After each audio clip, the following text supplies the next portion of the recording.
Halo, assalamualaikum warahmatullahi wabarakatuh. Saya Reviti Yogi Indrika Saputra, izin mempresentasikan proses pengecoran manufaktur logam proses discasting.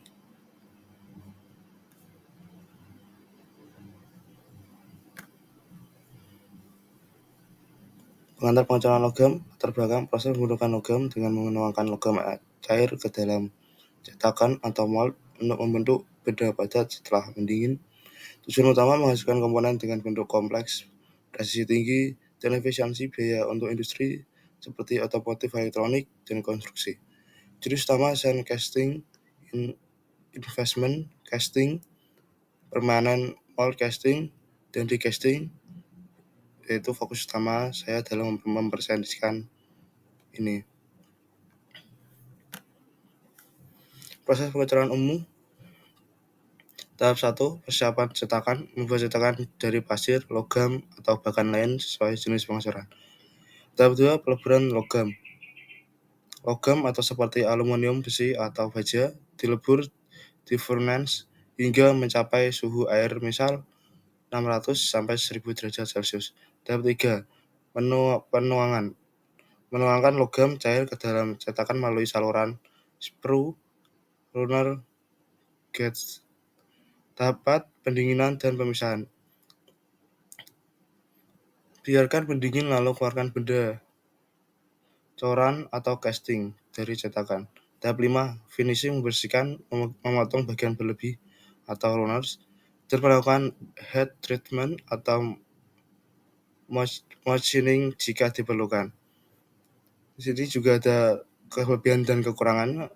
Keuntungannya murah untuk diproduksi massal, fleksibel untuk bentuk kompleks, dan kerugiannya adalah toleransi dimensi rendah, permukaannya kasar, tergantung jenisnya.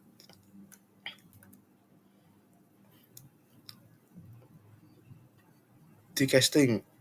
Inti dari pembahasan kali ini, definisi teknik pengecoran, presisi tinggi menggunakan cetakan logam permanen atau die yang dapat digunakan berulang-ulang. Jenis utama hot chamber die-casting atau untuk logam rendah titik leleh seperti zins, dan cold chamber die-casting atau untuk aluminium magnesium. Aplikasi komponen otomotif atau blok mesin, elektronik casing, dan peralatan rumah tangga.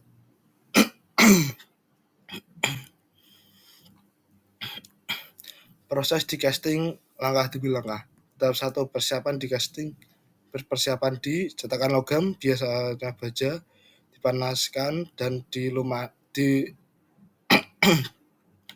dilumasi untuk mencegah lengket. Tahap 2, peleburan logam. Logam dilebur di furnace terpisah atau cold chamber untuk langsung di mesin atau hot chamber. Tahap 3, injeksi. Logam cair disuntikkan ke dengan tekanan tinggi 10-450 MPa menggunakan plunger atau piston hidrolik. Tahap 4, pendinginan cepat. Ditutup, logam mendingin dalam 10-60 detik, membuat bagian dengan toleransi kurang lebih 0,1 mm. Tahap 5, pembukaan dan eject. Dibuka, bagian coran dikeluarkan dengan ejector pinch. Tahap 6, trimming dan finishing. Potong flash atau bagian berlebih, lakukan deburring, dan perlakukan permukaan jika perlu. Keuntungan dan kekurangan die-casting. Keuntungan, presisi dan permukaannya halus atau tidak perlu machining banyak. Produksi cepat atau ribuan bagian per jam, dan efisien untuk volume besar. Kekuatan mekanik baik dengan kemungkinan integrasi fitur seperti lubang atau ulir. Material efisien. Limbah logam rendah karena dapat digunakan ulang. Sini juga ada kekurangannya, yaitu biaya awal tinggi untuk membuat die atau mesin dan cetakan mahal, terbatas pada logam non-ferrous. virus, atau aluminium zinc, sulit untuk besi atau baja. Risiko cacat seperti porositas atau retak jika proses tidak tepat. Kesimpulannya adalah pengecoran umum fleksibel di casting spesialis untuk presisi dan kecepatan. Aplikasi nyata yaitu industri otomotif seperti roda alloy dan elektronik atau heat sinks. Di sini juga ada gambar roda alloy dan electronic heat sinks. Dan sekian, terima kasih presentasi dari saya. Jika ada kata-kata dan salah ucap, saya ucapkan mohon maaf. Terima kasih. Assalamualaikum warahmatullahi wabarakatuh.